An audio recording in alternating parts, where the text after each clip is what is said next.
Course निकलना शुरू हो चुका है और कई लोगों को कोर्स की ईमेल आ चुकी है, मिलना शुरू हो चुकी है। स्टूडेंट्स के लिए बैड न्यूज़ है, कोर्स जो है वो डिले क्यों हो रहे थे Don't और forget to अभी भी subscribe. कोर्स जो है वो काफ़ी लोगों के क्यों नहीं निकल रहे और जो कोर्स का एक्चुअल प्रोसेसिंग टाइम है, कोर्स निकलना शुरू हो चुका है और मतलब कि कितने टाइम में वो निकलता है और डिपेंडेंट्स जो है वो क्यों बैन हो गए हैं।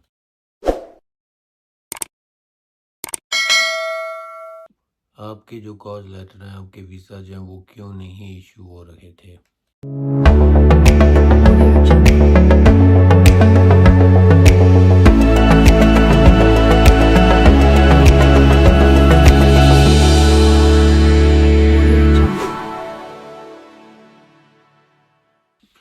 अस्सलाम वालेकुम जी, मैं हूँ वकास हुसैन और आप देख रहे हैं UK visa news and immigration.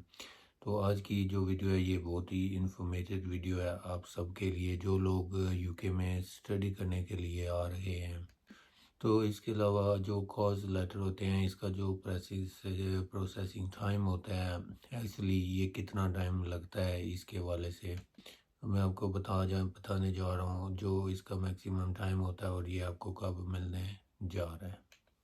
तो ये एक स्टोरी है जी, इसके पीछे ही सब कुछ राज है। तो यूके की गवर्नमेंट ने, आपको जैसा कि पता ही है कि ये डिपेंडेंस अलाउ नहीं कर रहे थे जनवरी 2024 में कि इसके बाद ये बंद हो जाएंगे, डिपेंडेंट आप जो है वो साथ नहीं लेके आ सकेंगे।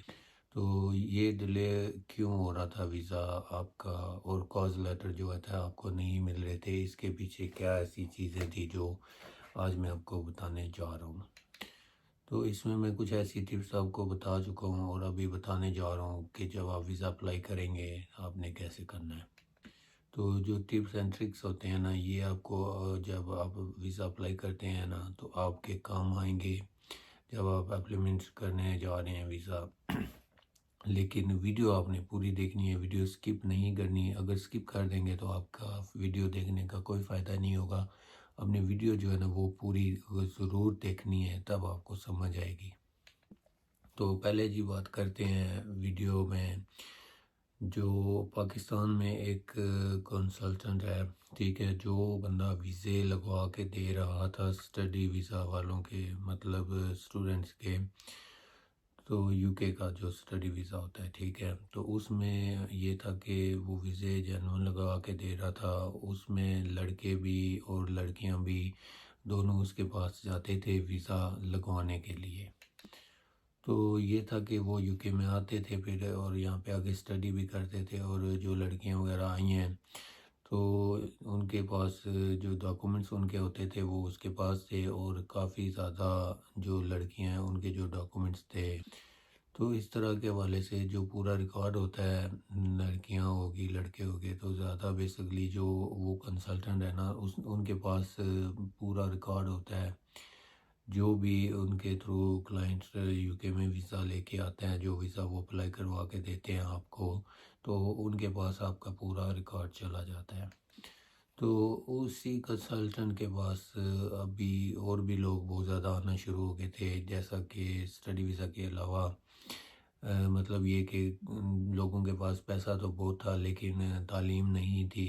वर्क वीज़ा के कर लें और चाहे किसी और वीज़ा का कर लें स्टूडेंट वीज़ा के अलावा, तो पैसा तो उन लोगों के पास होता था और वो उस कंसल्टेंट को ये कह रहे थे कि जी ये लो 40 लाख 50 लाख और जो है ना हमारा वीज़ा लगवा के दो यूके का। हमने जो है ना यूके में जाना है, कोई तालीम नहीं है, पैसे के मतलब सर पे पैसा दिया उस बैंक हाउस के, मतलब दिया उसको, तो वीज़ा जो है ना वो लगवा रहे हैं।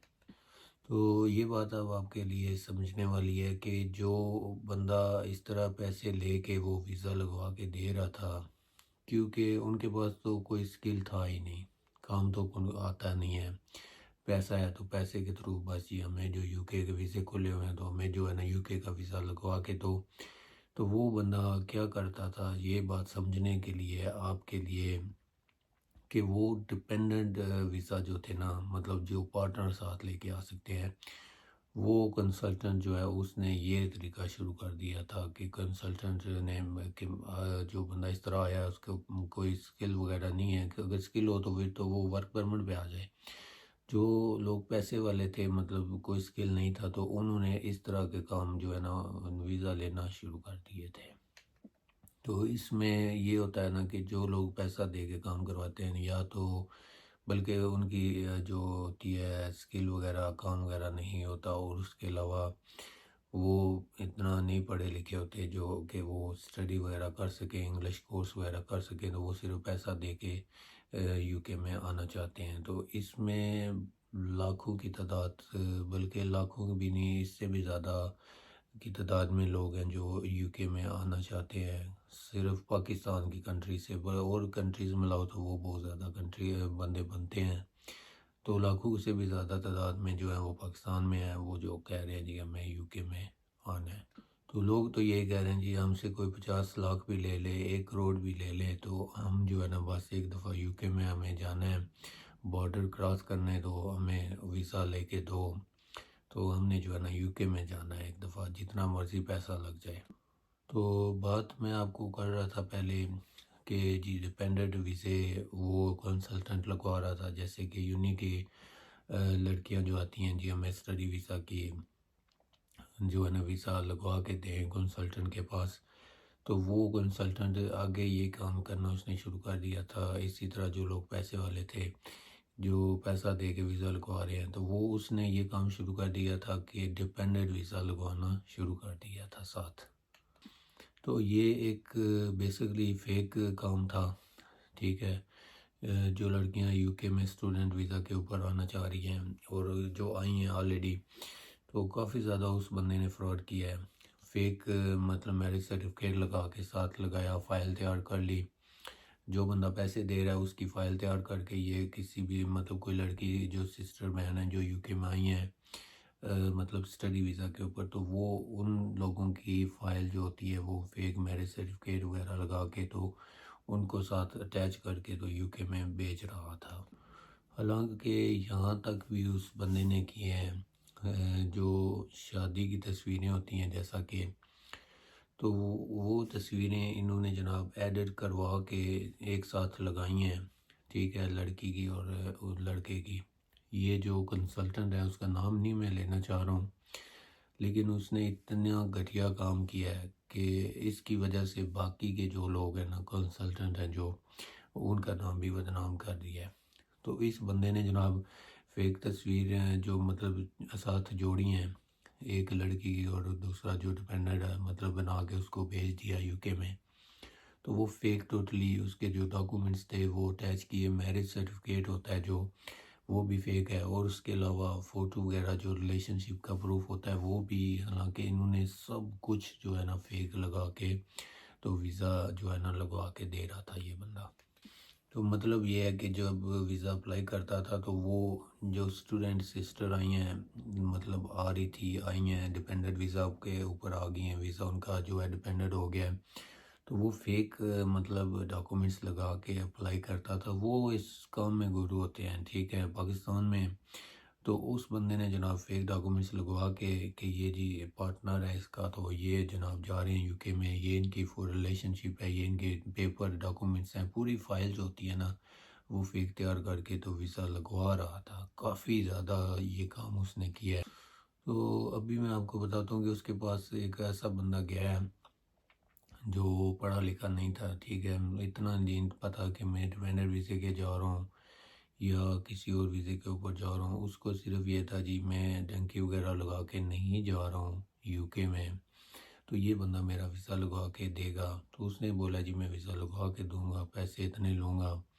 तो उसने भी हाँ किया जी ठीक है मैं देने के लिए तैयार हूँ, इतने पैसे आप मेरा वीज़ा लगवा दो। तो उस बंदे ने जनाब हाँ कर दिया है, और उसका जिसने जाना है उसको पता ही नहीं किस वीज़ा के ऊपर मैं जा रहा हूँ। तो उस बंदे ने एजेंट ने जनाब ये किया, उससे पैसे लिए और उसको बोला कि ठीक है जी आपको यहाँ से हम जो है टिकट वगैरह देंगे, वीज़ा देंगे, तो आपने आपका वीज़ा अप्लाई होगा, वीज़ा आपको मिलेगा तो टिकट वगैरह आपको देंगे, तो आपने जाना है और सीधा जाके यूके में एंटर हो जाना है। तो ज़ाहिर है उस बंदे को तो नहीं पता, वो तो फर्स्ट टाइम आ रहा है और अनपढ़ बंदा है वो, ठीक है। तो काफ़ी इस तरह की जो मतलब स्टूडेंट्स के वीज़ा के ऊपर जो सिस्टर आई हुई हैं यूके में, उनकी जो सारी डिटेल है वो उस बंदे के पास थी फाइल। एक बंदा नहीं, हज़ारों की तादाद में उसने केस हैंडल किए हैं। तो हज़ारों की तादाद में अगर उसके पास डिटेल होंगी तो वो सब के सब फंस जाएंगे। तो वो यूनिवर्सिटी में यहाँ पे यूके में मतलब स्टडी कर रही हैं और उनको पता तक भी नहीं है। उनके ये जो फ़ाइल होती हैं ये साथ अटैच करके लोगों को पाकिस्तान से यूके में भेज रहे थे एज ए डिपेंडेंट वीज़ा के ऊपर, कि ये जनाब उसका हस्बैंड है, तो वो उसकी वाइफ जो है वो यूके में ऑलरेडी मतलब स्टडी कर रही है, तो ये अभी जो है ना इन्होंने यूके में जाना है, तो ये इनका रिलेशनशिप है। पिक्चर वगैरह एडिट करके फेक मैरिज सर्टिफिकेट वगैरह सब कुछ बना के तो लोगों के वीज़े लगवा के दे रहा था ये बंदा। तो जब वो बंदे का वीज़ा अप्रूव्ड हुआ है, फेक मैरिज सर्टिफिकेट जो है उसने लगा दिया है। ये जो मैरिज सर्टिफिकेट होता है ना ये मस्ट होता है, डिपेंडेंट वीज़ा में भी कर लें, स्पाउस वीज़ा का तो होता है सबको पता है। जो डिपेंडेंट का होता है ना इसमें भी मैरिज सर्टिफिकेट मस्ट साथ लगाया जाता है। तो वो इसी तरह जनाब फेक इन्होंने बना के लगाया है और उस बंदे को यूके में भेज दिया है, ठीक है। ट्रैवल करने के लिए वो रेडी हो गया है। तो जब वो बंदा पाकिस्तान से निकला है तो उसको किसी ने चेक भी नहीं किया, बस उसके डॉक्यूमेंट्स देखे हैं तो ठीक है जी जाओ। तो जब वो बंदा यूके में पहुंचा है एयरपोर्ट के ऊपर, तो यूके एयरपोर्ट पे जब आप आते हैं तो आपको एक पहले इमिग्रेशन काउंटर होता है वो क्लियर करना पड़ता है, जहाँ पे इंटरव्यू होता है, ठीक हो गया। तो जब उस बंदे का नंबर आया है, अनपढ़ बंदा था वो, तो उसको जब इमिग्रेशन काउंटर पे सवाल जवाब होते हैं तो वो उससे पूछ रहे हैं जी हाँ जी आपने कहाँ जाना है, आपका पार्टनर आपका वेट कर रहा है बाहर, तो आपका ये वीज़ा है। तो उसने स्ट्रेट ये बोला कि मुझे कुछ भी नहीं पता, मेरा कौन सा वीज़ा है और मैं किस वीज़ा के ऊपर आया हूँ, मैंने यूके आना था तो मैं यूके आया हूँ। तो इस तरह वो फंस गया है बंदा। और इसके अलावा मैं ये भी आपको बता दूं कि जितने भी बहन भाई यूके में आ रहे हैं, ठीक है, आपके पास अकोमोडेशन लेटर ज़रूर होना चाहिए। आपको ये पता ज़रूर होना चाहिए कि आप यूके में आए हैं, आपने कहाँ जाना है, एड्रेस जो होगा वो ज़रूर आपको पता होना चाहिए। फ़ोन नंबर, ईमेल, ये चीज़ें आपके लिए बहुत ज़्यादा ज़रूरी हैं। ये मैं आपको तकरीबन हर वीडियो में बताता हूँ। अगर ये चीज़ें आपके पास हैं तो आप इंटरव्यू में कोई प्रॉब्लम नहीं है, आप इजीली 2-3 मिनट्स में इंटरव्यू दे के बाहर आ जाएंगे, यूके के अंदर इंटर हो जाएंगे। अगर ये चीज़ें आपको नहीं पता, नहीं याद, तो आपके लिए प्रॉब्लम हो सकती है, इंटरव्यू लंबा हो जाएगा। अगर इंटरव्यू लंबा हो गया तो कुछ क्वेश्चन होते हैं कि जो बंदे को पजल कर देते हैं, ऐसे ही कोई वो जो मतलब है ना सवाल जवाब करते हैं जो इमिग्रेशन ऑफिसर होता है, तो पजल करने के लिए बेसिकली तो आपका पूछता है कि किस कैटेगरी वीज़ा के ऊपर है आप, तो ऐसे ही पता ही नहीं हो, एकदम पूछता है तो नहीं पता होता बंदे को। तो अगर आपने गलत जवाब दिया तो वो आपका पासपोर्ट भी ले लेंगे, ये भी मैं आपको क्लियरली बता रहा हूँ। फिर आपको दोबारा इनवाइट करेंगे। इस वाले से मैंने इससे पहले वीडियोस बनाई हैं, आप मेरे यूट्यूब पे विज़िट कर लेना, वहाँ पे आपको जो है ना वीडियो मिलेगी। रिसेंटली वो 1-2 दिन पहले मैंने वो लगाई थी वीडियो, जो पासपोर्ट ले रहे हैं और उनके इंटरव्यू जो हो रहे हैं उसके वाले से। तो ये वीडियो डिफरेंट है, इसमें मैं आपको ये बता रहा हूँ कि जो कंसल्टेंट ने फ्रॉड किया है, जो स्टूडेंट लड़कियां आई हुई हैं यूके में, काफ़ी हज़ारों की तादाद में उस बंदे ने केस हैंडल करके भेजे हैं। अब उन्हीं की फ़ाइल दोबारा इसने ओपन की है और लोगों को वहाँ पे लूट रहा है, लोगों से पैसे लेके लोगों को मतलब बस डिपेंडेंट साथ अटैच करके तो यूके में भेज रहा है एज ए डिपेंडेंट के। ये लड़की यूके में है तो इसका ये हस्बैंड है, ये इसका मैरिज सर्टिफिकेट है, सब कुछ टोटली फेक लगा के। तो जो मैंने अकोमोडेशन की बात की है ये भी मैं आपको बता देता हूँ, मेरे साथ भी ऐसा हुआ था। जब आप एयरपोर्ट के ऊपर आते हैं, लाइन लगी होती है, बहुत ज़्यादा रश होता है, बिज़ी होता है, बंदे बहुत ज़्यादा होते हैं क्यू में। तो बेसिकली 3 काउंटर होते हैं जो ओपन होते हैं, जो आउट ऑफ कंट्री से लोग आते हैं। जो यहाँ के लोग हैं उनका क्यू में खड़ा होना नहीं है, वो डायरेक्ट जाके अपना पासपोर्ट स्कैन करते हैं और इंटर हो जाते हैं यूके में बैक। जो हम लोग आते हैं ना पाकिस्तान, इंडिया, बांग्लादेश या किसी भी कंट्री से, तो हमारा लाइन में जाना ज़रूरी होता है। हमारे साथ इंटरव्यू होता है छोटा, तो जो इंटरव्यू होता है ना, उसमें आपसे मस्ट पूछते हैं कि आप किस जगह पे जा रहे हो। तो जैसा कि मैं अपना आपको बता रहा हूँ, सॉरी गला खराब है। तो इसमें ये होता है कि ये पूछते हैं, जैसा कि मेरे साथ ऐसा हुआ है कि आप कहाँ जा रहे हो। तो मैंने उनको उस सिटी का नाम बताया है कि मैं जी इस सिटी में जा रहा हूँ। तो पूछते हैं जी इस सिटी में आगे कौन सी जगह है, हमें एड्रेस बताओ, इस सिटी में आगे आपने कहाँ जाना है। ये तो आपने जाना है, ये तो आपको पता है, ये तो हर बंदे को पता होता है। जो जैसा कि लंदन हो गया, मैनचेस्टर हो गया, बर्मिंघम हो गया, या इसके अलावा कोई भी और हो गया। लेकिन उसके आगे आप बताओ कि आप कहाँ पे जा रहे हो। ठीक है, तो फिर अब मैंने उनको ये बताया, और उसके बाद उन्होंने कोड पूछा है, पोस्ट कोड क्या है और स्ट्रीट नंबर क्या है। तो ये चीज़ें बताई हैं, तब जाके उस बंदे ने और सवाल करना शुरू किए हैं। लेकिन जब मैंने उसको सिटी का नाम बताया तो उसने मेरी तरफ देखना शुरू कर दिया और बात कर रहा था। समझ आई है आपको। आपने स्ट्रीट का नंबर जो है ना वो याद रखना है, पोस्ट कोड याद रखना है, सिटी का नंबर याद। अगर आप मैनचेस्टर आ रहे हैं तो मैनचेस्टर पहले होगा, और साथ ही स्ट्रीट का नंबर भी होगा, और साथ ही पोस्ट कोड। ये तीन चीज़ें आपने एक साथ लिख के रखनी है। अगर आपको याद नहीं है तो ये चीज़ अगर आप लिख के रखेंगे तो आपसे वो इंटरव्यू बहुत कम करेगा।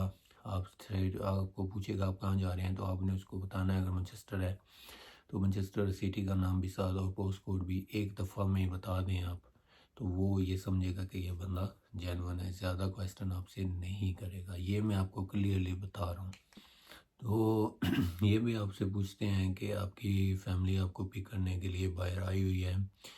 तो अगर तो आई हुई है, आपको पता है कि फैमिली आपकी बाहर है, आपने ये बताना है। तो फिर वो आपको बोलते हैं कि आप जा सकते हो। आपने ये नहीं सोचना कि वो आपको चेक नहीं कर रहे हैं। जब आप इंटर होते हैं यूके में तो आपकी फैमिली है ही नहीं है। अगर नहीं है तो आपको वो उसी टाइम पकड़ सकते हैं। ये भी मैं आपको क्लियरली बता रहा हूँ, झूठ नहीं बोलना। तो इसी तरह उस बंदे के साथ सवाल हुआ जी आपकी फैमिली बाहर आपको लेने के लिए आई हुई है। तो उस बंदे ने बोला जी मेरी तो कोई फैमिली नहीं है और मुझे तो कोई पता ही नहीं है मेरी फैमिली आई हुई है या नहीं आई हुई। तो जब उसने बोला कि मेरी फैमिली जो है वो नहीं, मेरी फैमिली नहीं है, मुझे कोई नहीं लेने आया यूके एयरपोर्ट के ऊपर। तो जब ये किया तो इमिग्रेशन ऑफिसर को और ज़्यादा शक हो गया। उसने फिर पाकिस्तान FIA वालों को फ़ोन किया है कि जी ये बंदा यूके में आया है, इस वीज़ा के ऊपर आया है, तो इसको तो पता ही नहीं है कुछ भी। तो उन्होंने जनाब स्ट्रेट फॉरवर्ड ये बोला है कि इसको डिपोर्ट करें क्योंकि इसके पास फेक डॉक्यूमेंट्स हैं। और जब ये इस ऐसा हुआ है तो इस बंदे को वापस भेज दिया गया है। तो ये था जनाब यूके में, मतलब इस तरह फ्रॉड के थ्रू लोगों को डिपेंडेंट वीज़े के ऊपर भेजना, उस कंसल्टेंट का काम। ये तो एक न्यूज़ मुझे मिली है। तो इसी तरह हर दूसरा तीसरा बंदा जो है ना, इसी तरह कोई ना कोई स्टोरी होती है उसके साथ। जो बंदा उस कंसल्टेंट के थ्रू अगर यूके में आया है ना वीज़ा के ऊपर, तो वो डेफिनेटली फेक वीज़ा के ऊपर आया है। तो सुनने में ये आया है इस बंदे के बारे में, इसने 30 से 35,000 लोगों के केस जो फेक डॉक्यूमेंट्स के ऊपर डिपेंडेंट को एज ए डिपेंडेंट लोग भेजे हैं यूके में। जो सिस्टर आई हुई हैं स्टडी वीज़ास के ऊपर, उस बंदे के थ्रू वीज़ा लगवाया, उस बंदे के थ्रू मतलब लगवा के वीज़ा आई हैं आप, तो आपके नाम के वो बंदा फेक डिपेंडेंट वीज़े साथ अटैच करके लोगों को भेजा उसने।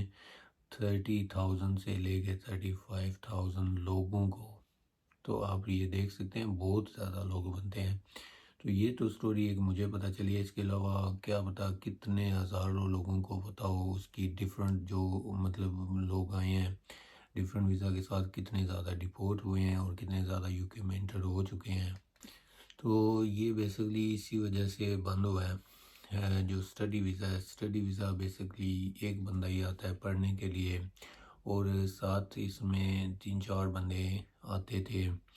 जैसा कि पढ़ना तो एक बंदे नहीं है, स्टडी एक बंदे नहीं करनी है, साथ उसके हस्बैंड हो गया, साथ 2-3 बच्चे हो गए, तो ये 4-5 बंदे बन जाते हैं। तो इसी वजह से यूके की गवर्नमेंट ने ये फैसला किया है कि जो स्टूडेंट के पार्टनर हैं डिपेंडेंट वीज़ा जो है वो बंद करने चाहिए।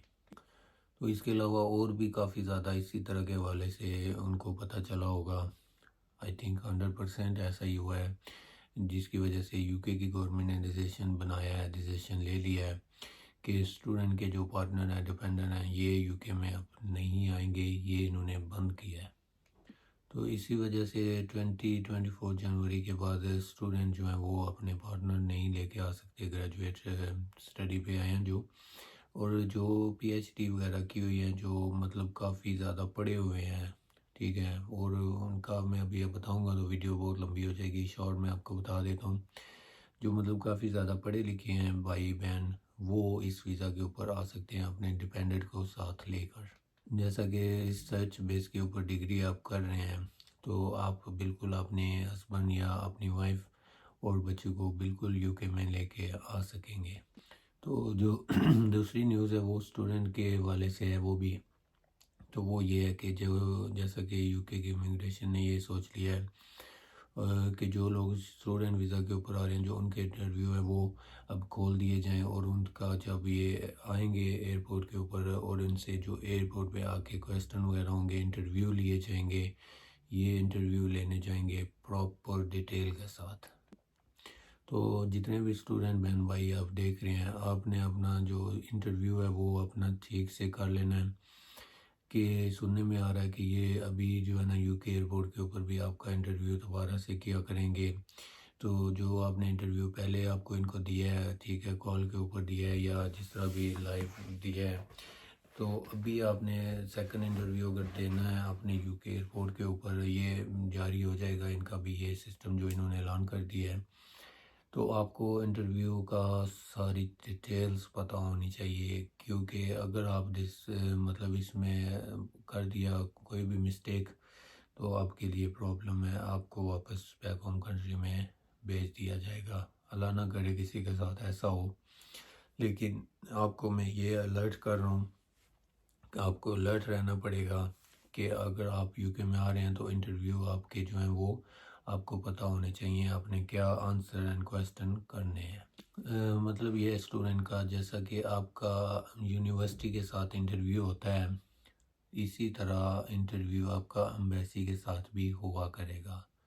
तो मेन और सिंपल मैं आपको इसीलिए बता रहा हूँ कि आपको पता चल जाए, जो आप इंटरव्यू देते हैं यूनिवर्सिटी वालों को, यही इंटरव्यू आपको एम्बेसी वालों को भी देना पड़ेगा।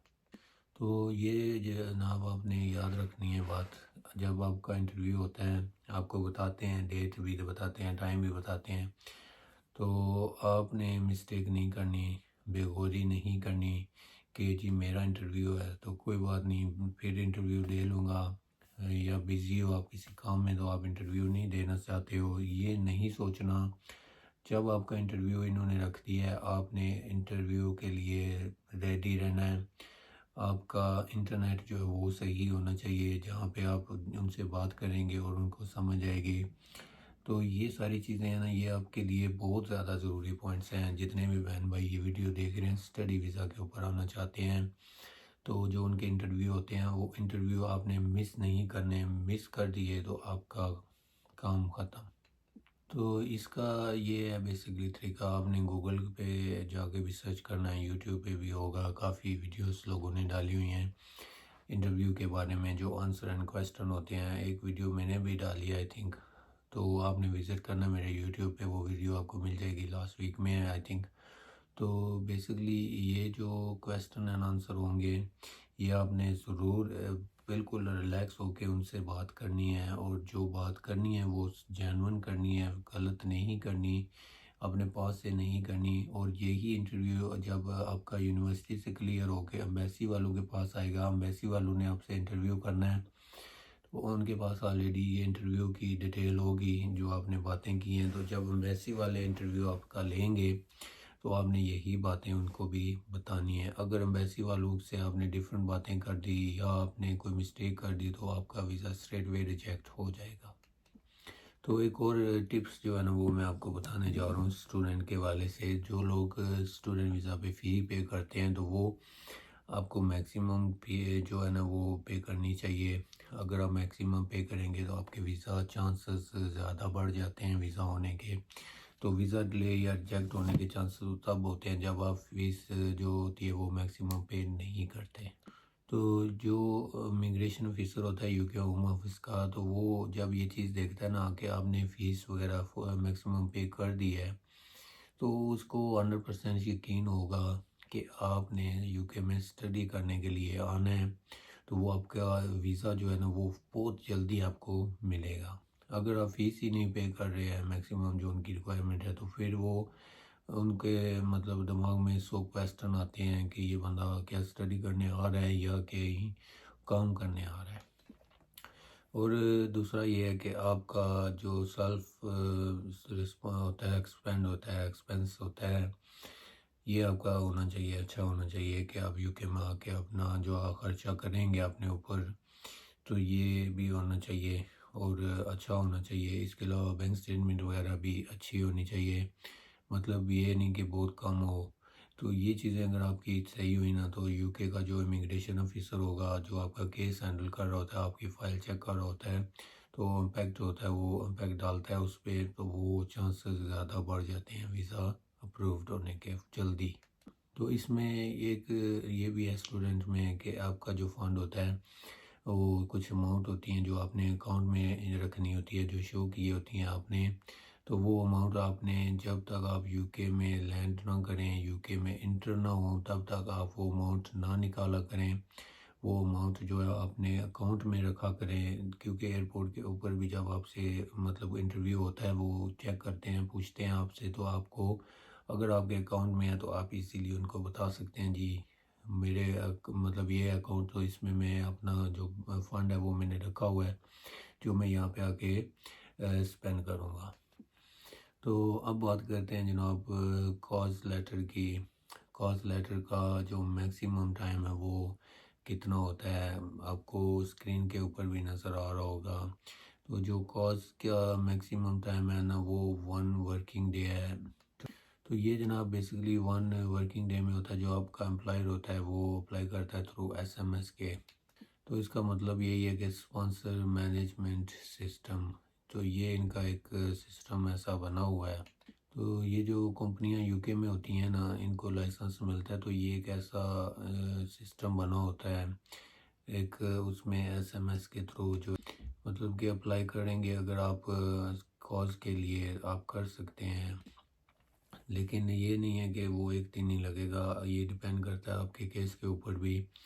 तो अगर उनको कोई डॉक्यूमेंट्स वगैरह भी चाहिए होते हैं, अगर चाहिए हों, तो वो बेसिकली 1 वीक भी लग सकती है और 2 वीक भी लग सकती है और 2 वीक से ज़्यादा टाइम भी लग सकता है। लेकिन इसका जो मैक्सिमम टाइम इन्होंने रखा है जो यूके की वेबसाइट के ऊपर भी है, वो है जी 1 वर्किंग डे। 24 आवर में आपको कॉज लेटर जो है वो इश्यू हो जाता है। लेकिन अगर आपका केस स्ट्रॉन्ग नहीं है, फाइल जो होती है आपकी, तो वो डिले हो जाता है। तो इसमें मैं ये भी बता देता हूँ, मेरे जो यूट्यूब के ऊपर सब्सक्राइबर हैं, भाई हैं, कुछ सिस्टर हैं, उनके जो कॉज लेटर थे वो 3 मंथ से भी ऊपर टाइम हुआ है। काफ़ी ज़्यादा जो है ना उन्होंने मतलब वेट किया है, 3 मंथ से भी ऊपर वेट कर रहे हैं कुछ अभी भी, और कुछ जो है काफ़ी ज़्यादा उन्होंने मुझसे बात भी की है, कांटेक्ट हुआ है मेरा उनके साथ। तो उन्होंने यही बताया जी अभी हमें कॉज लेटर जो है वो मिलना शुरू हो गया, मिल चुके हैं, और काफ़ी इंतज़ार किया है और इंतज़ार के बाद हमें जो है कॉज लेटर मिल चुका है। तो ये भी मैं आपको बता दूं, होम ऑफिस जो होता है ना वो पहले जो आपका एम्प्लॉयर होगा उससे आपकी जो होती हैं डॉक्यूमेंट, एडिशनल डॉक्यूमेंट्स होते हैं कंपनी के हो गए, लाइसेंस वगैरह हो गया, एड्रेस वगैरह हो गया, इसके बाद कंपनी का लेटर हो गया, आप जहाँ पे आके काम कर रहे हैं। तो पहले तो ये अभी इनको मतलब है कि चेक करते हैं, ठीक है, बहुत ज़्यादा टाइम लग रहा है, इनके डॉक्यूमेंट्स वगैरह चेक करते हैं। तो इनके चेक करने के बाद आपकी डिटेल जो है ना वो उनके पास जाती है। तो जब आपकी जाती है तो आपके भी डॉक्यूमेंट्स वो चेक करते हैं, अगर वो कोई और डॉक्यूमेंट्स भी लेते हैं, मांगते हैं, तो टाइम लगता है। तो इस वजह से कॉज लेटर जो है वो काफ़ी मतलब ज़्यादा डिले हो रहा है। तो अभी जो है ना बेसिकली मैं आपको बताने लगा हूँ कि कॉज लेटर जो है ना इशू होना शुरू हो गए हैं, लेकिन सब बहन भाइयों के नहीं हुए। काफ़ी बहन भाई हैं जिनके हुए हैं और काफ़ी इनके मतलब हो रहे हैं। आने वाले दिनों में सबको मिलने शुरू हो जाएंगे कॉज लेटर, क्योंकि ये बहुत ज़्यादा जांच पड़ताल कर रहे हैं, चेक करते हैं कंपनियां भी, उनका जो एडिशनल डॉक्यूमेंट्स होते हैं वो भी, फिर आपके भी। तो इसलिए अभी टाइम बहुत ज़्यादा लग रहा है, बहुत ज़्यादा सख्ती हो गई है, जैसा कि मैं आपको वीडियो के शुरू में बताया सब कुछ। तो जो आपका कॉस्ट लेटर होता है, मुझे कांटेक्ट हुआ था एक दो भाई से, उनको कॉस्ट लेटर 4 मंथ के बाद मिला है। तो बेसिकली जो कॉस्ट लेटर होता है ना, इसका टाइम होता है 3 मंथ। ठीक है, 3 मंथ के अंदर आपने यूके में आना होता है। तो 3 मंथ के बाद ये जो होता है इनवैलिड हो जाता है। आप फिर ये कॉज लेटर जो है ना ये नहीं इस्तेमाल कर सकते, यूज़ कर सकते, आपको नया कॉज लेटर अप्लाई करना पड़ता है। तो इसमें ये होता है कि जो लोग बहन भाई कॉज लेटर का वेट कर रहे हैं, आप अपना ईमेल जो है ना वो every day, every single day, मतलब कि हर रोज़ अपना ईमेल चेक किया करें। जंक मेल में भी चेक किया करें, जो भी ईमेल में ऑप्शन आते हैं आपने वहाँ पे सारे चेक करने हैं, रोज़ चेक किया करें, चाहे वो दिन को करें चाहे रात को करें। रात को करें तो बेस्ट है, क्योंकि टाइम का डिफरेंस है, यहाँ पे 5 घंटे का फ़र्क है।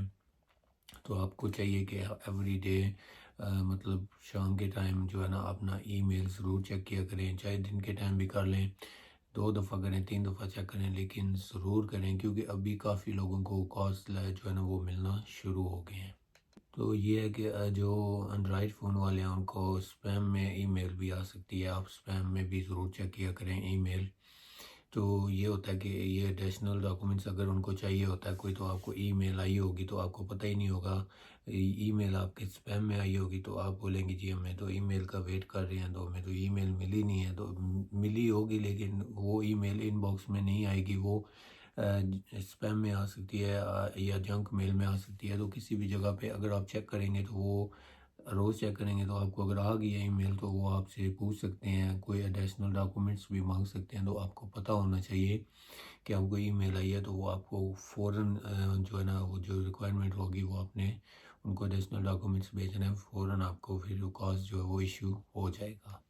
तो ये भी मैं आपको बता देता हूँ अभी एक और न्यूज़ की, जो केयर वर्क वीज़ा पे आ रहे हैं, तो आपके जो कॉल लेटर हैं अभी मिलना शुरू हुए हैं अगर, तो आप ज़रूर चेक करें ये कॉल लेटर जो मैं आपको बताने लगा हूँ कि ये CQR मतलब कि ये रजिस्टर्ड हैं CQC से मतलब या नहीं। तो अगर रजिस्टर्ड हैं तो फिर आप ज़रूर यूके में, अगर रजिस्टर्ड नहीं है तो आपको फेक वीज़ा मिला है।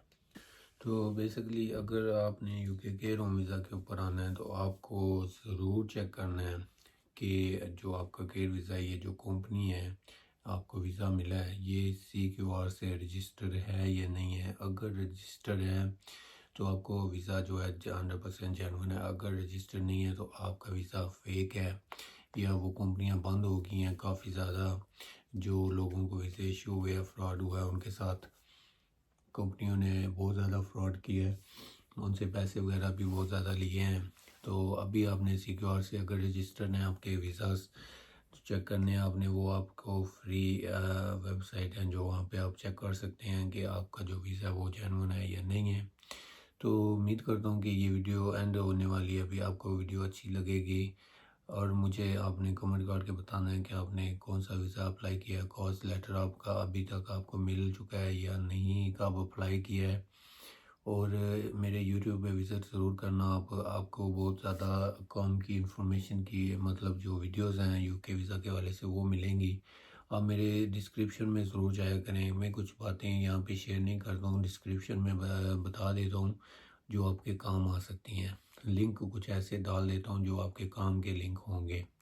तो उम्मीद करता हूँ कि आपको वीडियो अच्छी लगी होगी। आपने चैनल ज़रूर सब्सक्राइब करना है, वीडियो लाइक करनी है, और वीडियो शेयर भी ज़रूर करनी है। आपके शेयर करने से किसी और का भी भला हो जाएगा। और आपका चैनल अगर आपने सब्सक्राइब किया हुआ है तो आपका थैंक यू सो मच, और अगर नहीं किया तो अभी भी कर लें चैनल सब्सक्राइब।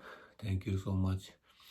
आने वाले दिनों में आपको वीडियोस बहुत ज़्यादा मिलने वाली हैं यूके वीज़ा के हवाले से, काफ़ी रूल्स चेंज हो रहे हैं आए दिन, यूके में बहुत चेंजिंग्स आ रही हैं, तो वो सारी डिटेल्स अगर आपको चाहते हैं आप कि हमें पता हो इन्फॉर्मेशन, तो आपको मेरा ये यूट्यूब का चैनल जो है सब्सक्राइब करना है और वीडियो लाइक करनी है, कमेंट करके मुझे ज़रूर बताना है आप किस वीज़ा के ऊपर आ रहे हैं, ताकि आपको इन्फॉर्मेशन अगर आप कुछ जानना चाहते हैं यूके वीज़ा के हवाले से तो आप मुझसे कॉन्टेक्ट कर सकते हैं। मुझे कमेंट करेंगे तो मैं आपको सून एज़ पॉसिबल जवाब दूंगा, क्योंकि मैं भी जॉब करता हूं तो जब फ्री होता हूं मैं आपको ज़रूर आंसर करता हूं, सब बहन भाइयों को, जितने भी बहन भाई मुझे कमेंट करते हैं। तो इससे ये आपका अपना फैमिली चैनल ही समझें। ये है कि आपको जब भी कोई इन्फॉर्मेशन चाहिए होगी तो ज़रूर इन्फॉर्मेशन मिलेगी।